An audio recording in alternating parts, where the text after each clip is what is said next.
Vamos ler Atos, capítulo 21, versículo 15 a 16. Mas aqui no comentário do livro, item 3.10, Paulo em Jerusalém, página 102, diz: quando Paulo chega em Jerusalém, ele é reconhecido por judeus que passaram pela Ásia.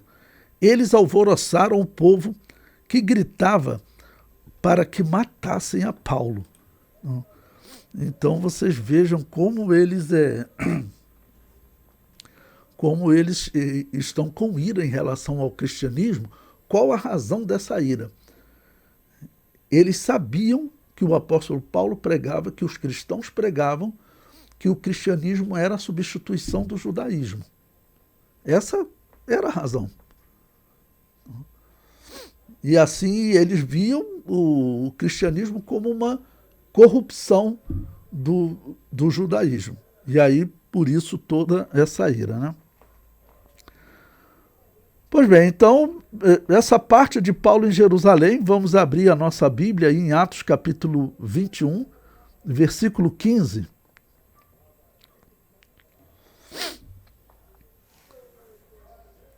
Que diz o seguinte: depois daqueles dias, havendo feito os nossos preparativos, subimos a Jerusalém.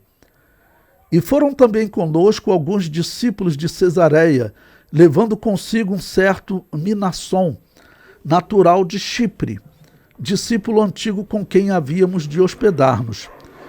E logo que chegamos a Jerusalém, os irmãos nos receberam de muita boa vontade.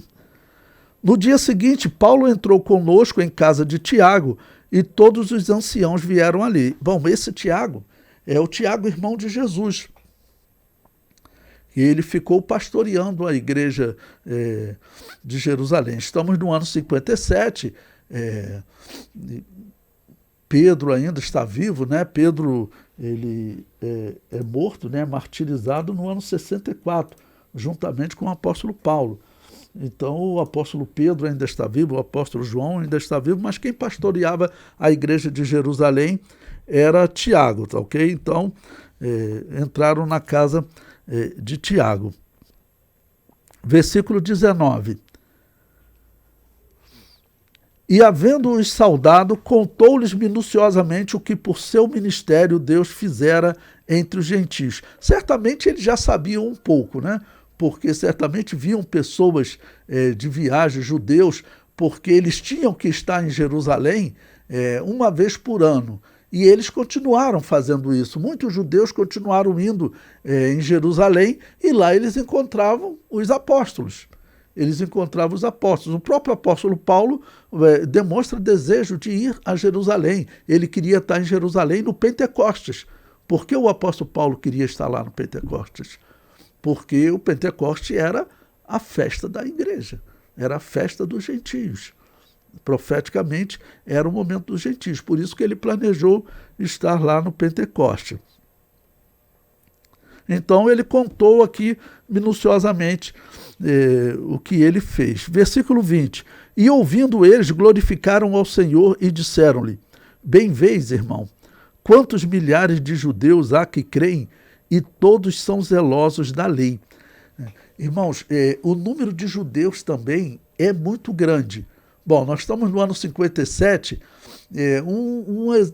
um evento na história que mostra como era grande o número de judeus que criam, vai acontecer próximo do ano 130, onde vai ter uma revolta em Israel de um guerreiro chamado Bar Koba, que vai se revoltar contra Roma. E esse guerreiro, diz a história que ele, quando encontrava judeus que tinham se convertido ao cristianismo, ele forçava eles a voltar ao judaísmo para guerrear junto com ele contra Roma. E os cristãos não queriam. E teve pessoas até que ele teria executado, torturava judeus que não queriam voltar ao judaísmo, porque o judaísmo estava extremamente enfraquecido. Ano 130. Né, nós estamos próximo do ano 60, cerca de 70 anos à frente. Mas nesse período também, o número de pessoas que estavam crendo nas sinagogas era muito grande. E isso, claro, influenciava o culto judaico. Porque se você começa a crer que o Messias já veio, Você vai mudar a sua mensagem. Se você for ao templo, como o apóstolo Paulo vai, ele vai só para orar, porque ele continuava considerando aquele um local especial. Afinal, foi ali que Abraão foi sacrificar o seu filho. Essa era a crença judaica. E ali Deus substituiu Isaac no lugar de morte. Então tinha essa mensagem. Então eles continuavam indo a Jerusalém. Para eles era importante. E para nós também. Para nós cristãos é importante porque ali aquela substituição do filho de Abraão representa a substituição de todos nós. Não é uma mensagem só para os judeus. Então eles continuavam indo a Israel por conta disso. Mas, por exemplo, sacrifício de animais, eles não participavam mais.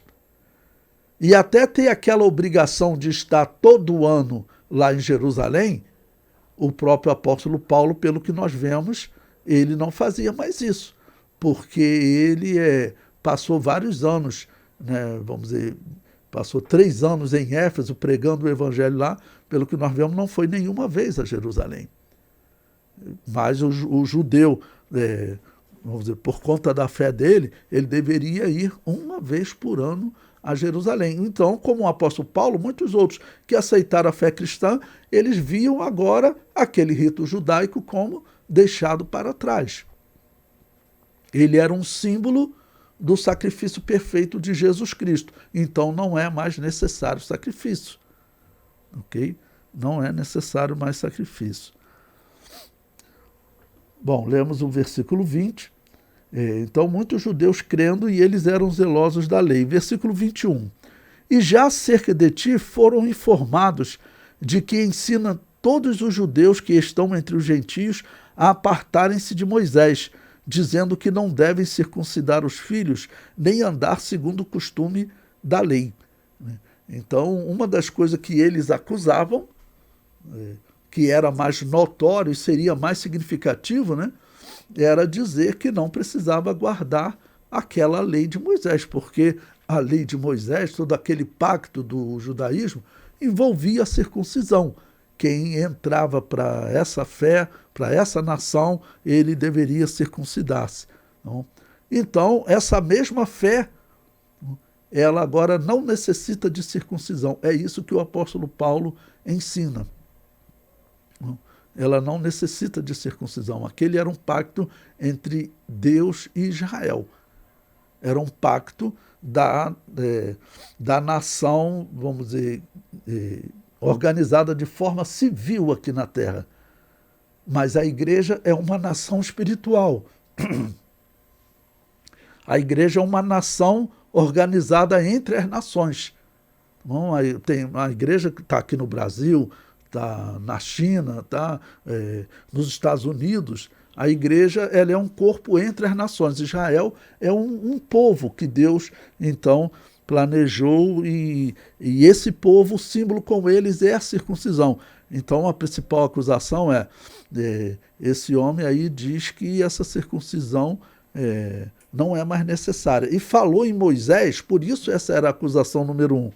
Falou em Moisés, os judeus, vamos dizer, automaticamente eles rejeitavam. Discordou de Moisés, rejeita. Então, eles estão acusando principalmente isso do apóstolo Paulo, né? Pois bem, o versículo 16. Não, desculpe. Lemos o versículo 21, versículo 22. Que faremos, pois? Em todo caso, é necessário que a multidão se ajunte, porque terão ouvido que já és vindo. Faze, pois, isto que te dizemos. Temos 4 varões que fizeram um voto. Toma este contigo e santifica-te com eles, e faze por eles os gastos para que rapem a cabeça, e todos ficarão sabendo que nada há daquilo de que foram informados acerca de ti, mas que também tu mesmo andas guardando a lei. Irmãos, é difícil entender o que eles estavam dizendo aqui, né? Com guardando a lei. Mas o significado ele não abandonou Moisés. Se alguém me perguntar, Levi, você segue Moisés? É claro. A simbologia que Moisés viu Deus instituir através de quem Deus instituiu, desde o Cordeiro Pascal lá no Egito, e depois ele dirigindo o culto inicial, quem é que unge, quem é que faz o sacrifício por Arão e vamos dizer, consagra Arão ao sacerdócio? É Moisés. Então Moisés era com certeza uma pessoa especial. E a mensagem que ele prega, essa mensagem se cumpre em Jesus. Então, sim, nesse sentido eu guardo o que Moisés escreveu. Agora, os judeus dos dias do Novo Testamento, eles guardavam de maneira errada. Até no simples sábado. Ok? Até no simples sábado, eles guardavam o sábado de maneira errada. Mas o apóstolo Paulo e nós guardamos, vamos dizer, da maneira certa e não abandonamos Moisés. Okay? Versículo 25. Todavia, quanto aos que creem dos gentios, já nós havemos escrito e achado por bem que nada disto observem, mas que só se guardem do que se sacrifica aos ídolos, e do sangue, e do sufocado, e da prostituição. Ou seja, o que eles, em Atos capítulo 15, quando nós estudamos, eles receberam um documento, o apóstolo Paulo recebeu um documento dos apóstolos, onde ele usou entre os gentios, dizendo que eles não precisavam guardar a lei de Moisés. Eles só deveriam, claro, se guardar do que era sacrificado aos ídolos, e do sangue também, porque o sangue, nós sabemos que o sangue, ele vamos dizer, é um transmissor de doença muito grande. Quando a Bíblia fala para não comer sangue, é porque é um transmissor de doença muito grande. É um risco para a sua saúde, né? Ok? O versículo 26. Então Paulo, tomando consigo aqueles varões, entrou no dia seguinte no templo, já santificado com eles, anunciando serem já cumpridos os dias da purificação. E ficou ali até se oferecer em favor de cada um deles a oferta. O apóstolo Paulo, eu digo que ele aqui está se fazendo de fraco para tentar salvar os fracos judeus, né? Ele queria se aproximar dos judeus. Ele queria se aproximar dos judeus. Nesse período da história, o mestre de Gamaliel, do apóstolo Paulo, Gamaliel, tinha morrido há 5 anos, né? Ele morreu no ano 52, que Gamaliel morreu. Quem estava no lugar dele era o filho de Gamaliel. E esse filho de Gamaliel, talvez ele tenha sido companheiro de Saulo de Tarso em sala de aula, né? Eles, vamos dizer, eram contemporâneos, ok? Então, talvez o apóstolo Paulo, até pensando numa oportunidade de dialogar com essas pessoas, né, que estudavam a lei, olha, vamos sentar aqui, vamos ver as Escrituras, ok? Vamos ver as Escrituras. Acredito que ele faria isso com o mestre dele, Gamaliel, mas como Gamaliel já morreu, ele talvez tivesse a intenção de sentar-se com ele, mas tentar ganhar os judeus para Jesus. Vamos tentar ganhar os judeus para Jesus. Essa seria era a intenção de Paulo, certamente. Bom, versículo 27 agora. Quando os 7 dias estavam quase a terminar, os judeus da Ásia, vendo-o no templo, alvoroçaram todo o povo e lançaram mão dele. Né? Ou seja, já prenderam o apóstolo Paulo. Ok? E veja que aqui foi dito quem eram os judeus. Destaque, os judeus da Ásia. A Ásia qual era? Por exemplo, a cidade de Éfeso. A primeira viagem missionária, aquelas cidades que o apóstolo Paulo foi, né, Troade, aquela cidade, aquela região ali faz parte da Ásia. Também a Turquia, Gálatas, faz parte da Ásia. Foi a parte mais evangelizada pelo apóstolo Paulo, que ele evangelizou na primeira, segunda viagem missionária, e na terceira viagem missionária, ele vai à Grécia e volta à Ásia, tanto que nós vimos, ele saiu de onde? Ele estava na cidade de Éfeso, na Ásia. Então a Ásia foi a região mais evangelizada pelo apóstolo Paulo, e também a região onde ele mais debateu com os judeus. Onde ele mais debateu com os judeus. Então, esses judeus conheciam bem ele, porque ele estava lá nas sinagogas debatendo com eles, e quando eles veem ele no templo, então, lançaram mão dele. Versículo 28, Atos capítulo 21, versículo 28. Clamando, varões israelitas, acudi. Este é o homem que por todas as partes ensina a todos contra o povo, e contra a lei, e contra este lugar. Bom, por que contra o templo? Contra o templo é porque a mensagem cristã é que aquilo ali ia ser tudo destruído. Jesus tinha falado. Estamos no ano 57, 28 anos atrás, Jesus tinha falado. Isso é tão notório que eu falei para vocês numa outra aula, eu vou repetir. Flávio Joséfo, na obra dele, ele escreveu depois que o templo foi destruído. Ele chegou a escrever, Jesus era o Messias. Por quê? Porque Jesus tinha falado e eles viram se cumprir. Isso era um tema conhecido entre os judeus. Ok? E aí diz o seguinte, e demais disto, introduziu também no templo os gregos e profanou este lugar.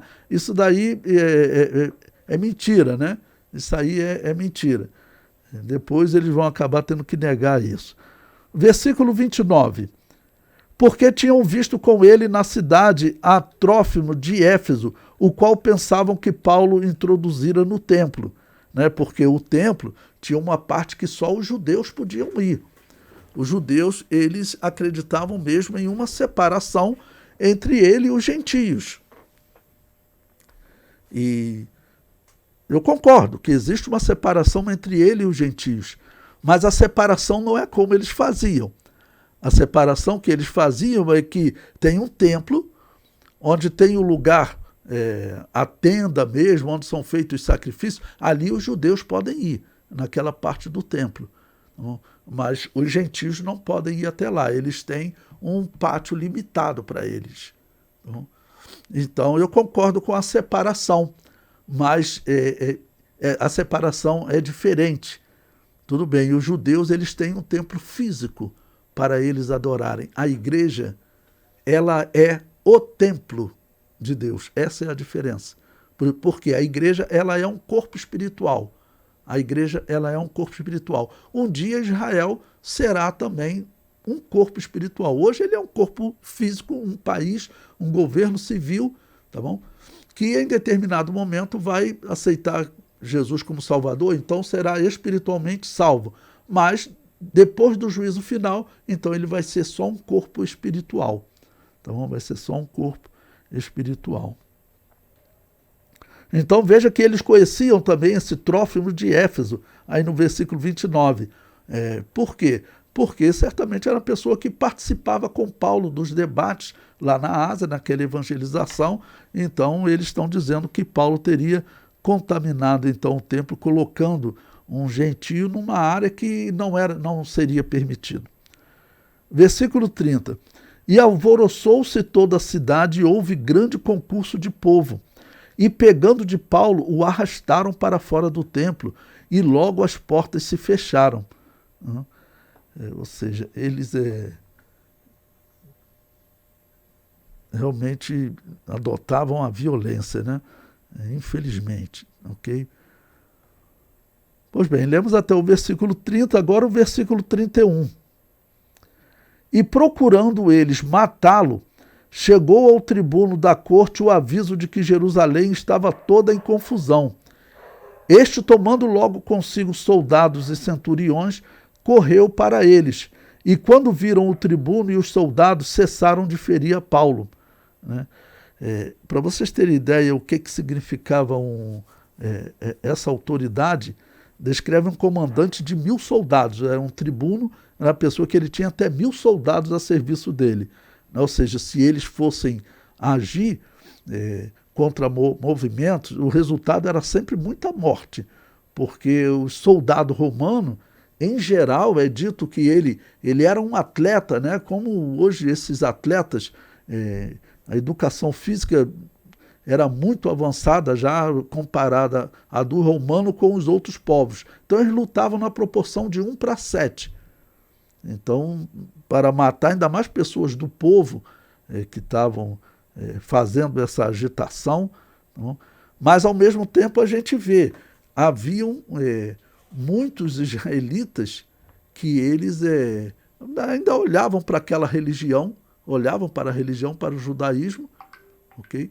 E não querendo aceitar que a religião fosse destruída, que essa fosse a interpretação das Escrituras. Então cessaram de ferir a Paulo. E Atos capítulo, então agora 21, versículo 33 diz: então aproximando-se o tribuno, o prendeu e o mandou atar com 2 cadeias. E lhe perguntou quem era e o que tinha feito. Né? Vamos dizer, tem um tumulto aqui, uma briga, o que está acontecendo? Quem é você? E na multidão, uns clamavam de uma maneira, outros de outra. Mas como nada podia saber ao certo por causa do alvoroço, mandou conduzi-lo para a fortaleza. E sucedeu que, chegando às escadas, os soldados tiveram de lhe pegar por causa da violência da multidão, porque a multidão do povo seguia clamando: mata-o, mata-o. E quando iam introduzir Paulo na fortaleza, disse Paulo ao tribuno: é-me permitido dizer-te alguma coisa? E ele disse: sabes o grego? Não és tu, porventura, aquele egípcio que antes desses dias fez uma sedição e levou ao deserto 4.000 salteadores? Essa história, irmãos, ela é conhecida. Realmente teve... Quem conta com mais detalhe essa história é Flávio Joséfo. Ou seja, ele está pensando que o apóstolo Paulo é algum agitador, alguém que causou muitas mortes e o povo está revoltado com ele, né? Eu vou ler aqui para vocês rapidinho um texto de Flávio Joséfo, que ele fala sobre esse revolucionário egípcio, né? Que aconteceu nesse período. É um fato em paralelo, contemporâneo de Paulo. Aí a autoridade romana pensou que era esse caso, né? Então, para vocês verem como está a situação de Israel nesses dias, essa história é um exemplo. Eu vou ler o texto de Flávio Joséfo para vocês. Olha. Um outro mal ainda maior perturbou também a Judéia. Um falso profeta egípcio, que era um impostor, de tal modo fascinou o povo que chegou a reunir perto de 30.000 homens. Olha só, irmãos. Os israelitas tinham sempre aquela mensagem, aquele entendimento que Deus iria enviar um salvador para livrar eles dos romanos, porque era horrível a verdadeira fé ser submissa à fé falsa. O que estava na profecia é que eles seriam cabeça, mas nesse momento eles estão sendo cauda. Então aparecia alguém, eles eram enganados facilmente. Então ele levou perto de 30.000 homens. Estou fazendo a leitura de Flávio Joséfo para vocês. Levou-os para as montanhas das oliveiras e, acompanhado por algumas pessoas que confiavam nele, marchou contra Jerusalém com o fim de expulsar de lá os romanos e de se apoderar da cidade e lá estabelecer o seu trono. Mas Félix partiu contra ele com tropas romanas e um grande número de outros judeus, judeu lutando contra judeu. O combate travou-se, os que seguiam o egípcio foram dizimados, mas ele conseguiu escapar com o restante. Ou seja, isso é contado por Flávio Joséfo. E essa história que Flávio Joséfo relata, ela está acontecendo nesse período. Por isso que a autoridade romana pensou que era esse agitador, que teriam encontrado, né? Aquele homem tinha gerado muitas mortes, e eles pensaram que essa era a causa dessa confusão toda, né? Bom, o versículo 39, Atos capítulo 21, versículo 39. Mas Paulo lhe disse: na verdade, eu sou um homem judeu, cidadão de Tarso, cidade não pouco célebre da Cilícia. Rogo-te, porém, que me permitas falar ao povo. E havendo-lhe permitido, né, a autoridade romana, você fala grego, então fala ao povo, eu sou judeu. Ele permitiu falar. E havendo-lhe permitido, Paulo, pondo-se em pé nas escadas, fez sinal com a mão ao povo. E feito grande silêncio, falou-lhes em língua hebraica, dizendo... Bom, então, em primeiro lugar, ele faz esse discurso ao povo, né? Quando ele começa a falar em língua hebraica, eles fazem um silêncio ainda maior. Veja, quando ele diz, né? Aí é o capítulo 22 agora. Termina o capítulo 21, já prossegue no capítulo 22. Então ele diz, varões, irmãos e pais, ouve agora a minha defesa perante vós. Quanto a mim, sou varão judeu, nascido em Tarso na Cilícia, mas criado nesta cidade aos pés de Gamaliel, instruído conforme a verdade da lei de nossos pais, zeloso para com Deus, como todos vós sois. Persegui esse caminho até a morte, prendendo e metendo em prisões tanto homens como mulheres. Bom, quando ele lhes falou em língua hebraica, por que eles fizeram o maior silêncio? Ele está falando agora, eles estão em silêncio, porque eles consideravam essa língua como uma língua santa. Alguns acham que o apóstolo Paulo estaria falando em aramaico aqui. Pode até ser, mas provavelmente ele está falando em hebraico mesmo. O hebraico é que causava esse silêncio. A pessoa que falava aramaico, ele entendia, né? O hebraico, principalmente, que ele ia para a sinagoga aos sábados ouvir trechos que eram lidos em hebraico e explicado em aramaico para eles. Então, tinham muitas palavras em hebraico que eles conheciam em geral. Tá bom? Então, eles fizeram o maior silêncio porque eles acreditavam que esse era o idioma santo. O hebraico é uma língua santa, um idioma santo. Eles acreditavam que esse era o idioma falado por Adão. E logo também acreditam que foi o idioma que Deus ensinou a Adão, que teria passado o dilúvio com Noé. Depois do dilúvio, houve a confusão das línguas e Abraão, né, fazia parte da família que se manteve fiel, que não teve confusão das línguas, então ele falava a mesma língua de Noé. Ele falava o hebraico. Então é isso que eles acreditam. Eu digo para vocês, faz sentido acreditar nisso. Eu também acredito. Essa é a sequência que a Bíblia conta. Então, por isso, eles faziam um grande silêncio, né? Bom, aqui nesse versículo 4, o apóstolo Paulo ele usou o termo aí que é traduzido por caminho. Persegui este caminho até a morte. É interessante, essa palavra no grego é odos, e ela significa forma de conduta. Um caminho espiritual. Qual a sua escolha espiritual? Essa é a aplicação, né? O versículo 5. Como também o sumo sacerdote me é testemunha, e todo o conselho dos anciãos. E recebendo destes cartas para os irmãos, fui a Damasco, para trazer manietados para Jerusalém aqueles que ali estivessem, a fim de que fossem castigados. Ele contando isso de uma certa maneira, ele está até comprometendo os sacerdotes, porque aquilo foi feito de maneira ilegal. Eles não tinham autoridade para fazer isso. Eles não tinham autoridade para agir lá na região de Damasco. Eles deram carta a ele, né, mas para mostrar entre os sacerdotes e os judeus para facilitarem o trabalho dele. Mas aquela era uma operação ilegal, vamos dizer assim. Então ele já está comprometendo os sacerdotes, né, mas está contando a história. Ok? Versículo 6. Ora, aconteceu que indo eu já de caminho e chegando perto de Damasco, quase ao meio-dia, de repente me rodeou uma grande luz do céu. É um testemunho importante, irmãos, porque os judeus, eles tinham os israelitas, né, usando judeu aqui como israelita, falando das tribos, de todo o povo, eles achavam, vamos dizer, especial Deus aparecer para você. Isso era muito significativo.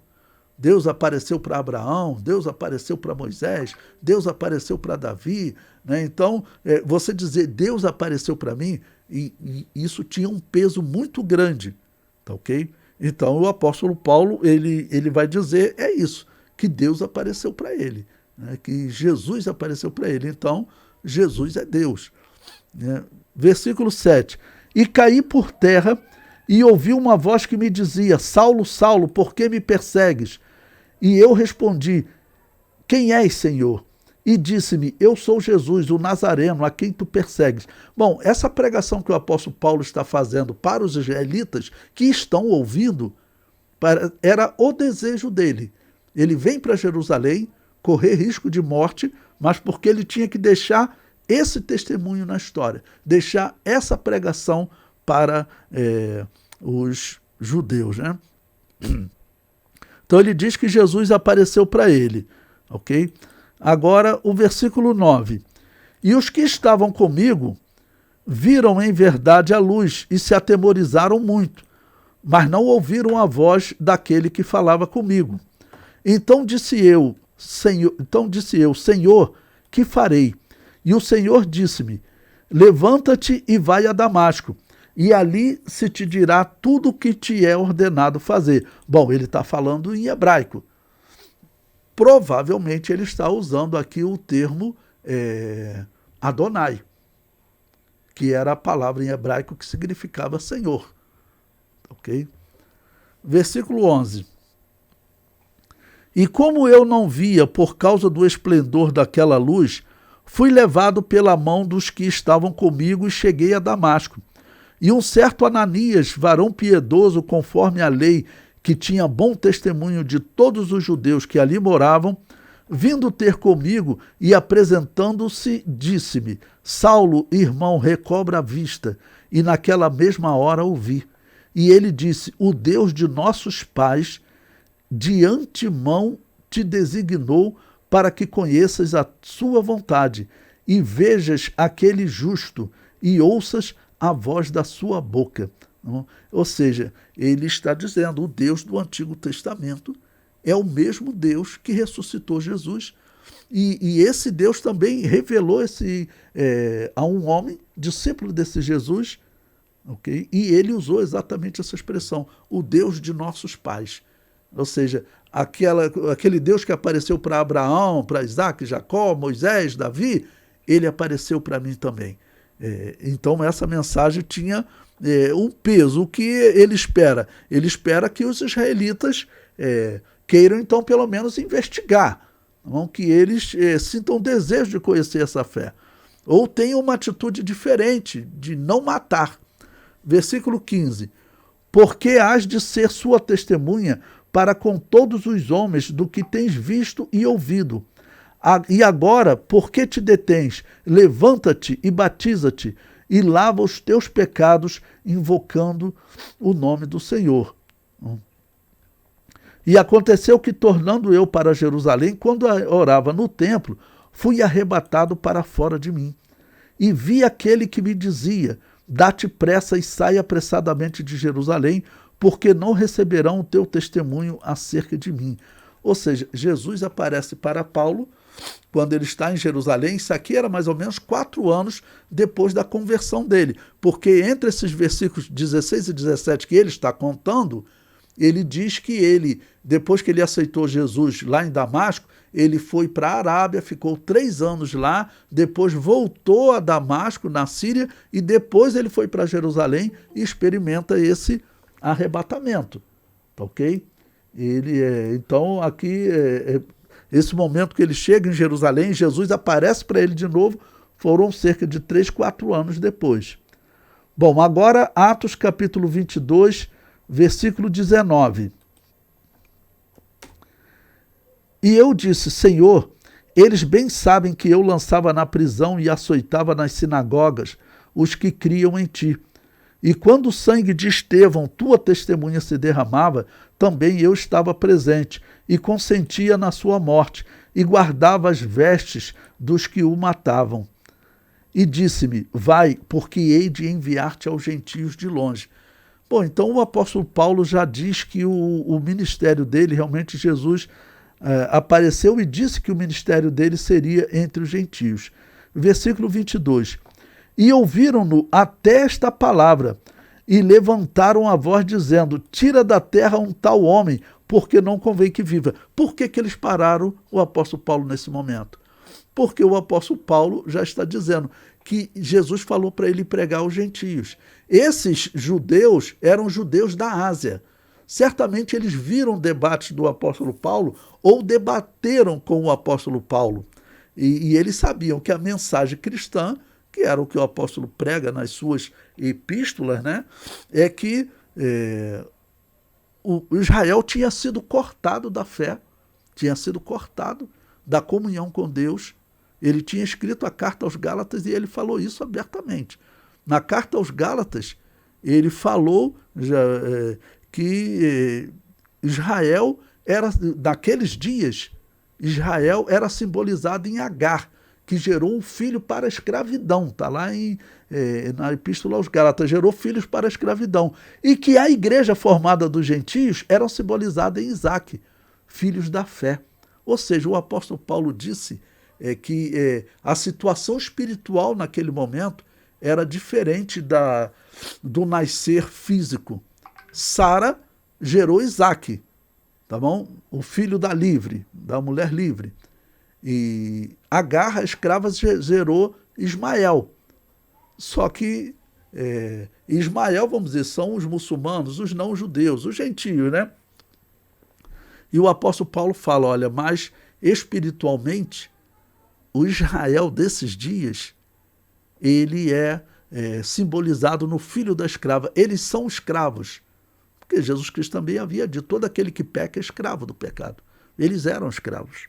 Não? Então, eles tinham nascido da escrava. E já a igreja, ela, então, era simbolizada em Isaque, os filhos da livre. Eles sabiam disso. Então, quando ele chegou no ponto que ele falou que era a ordem dele pregar, a ordem de Jesus, ele pregar aos gentios, eles já interromperam porque eles sabiam qual era a mensagem. Versículo 23. E clamando eles, e arrojando de si as vestes, e lançando pó para o ar, o tribuno mandou que o levassem para a fortaleza, dizendo que o examinassem com açoites, para saber por que causa assim clamavam contra ele. Algo que não era normal, né? Eles, vamos dizer, já partirem para o açoite. Né? Mas por que dessa raiva? Você tem que contar a verdade. Aí vão, então, partir para o açoite. E quando o estavam atando com correias, disse Paulo ao centurião que ali estava, é-vos lícito açoitar um romano sem ser condenado?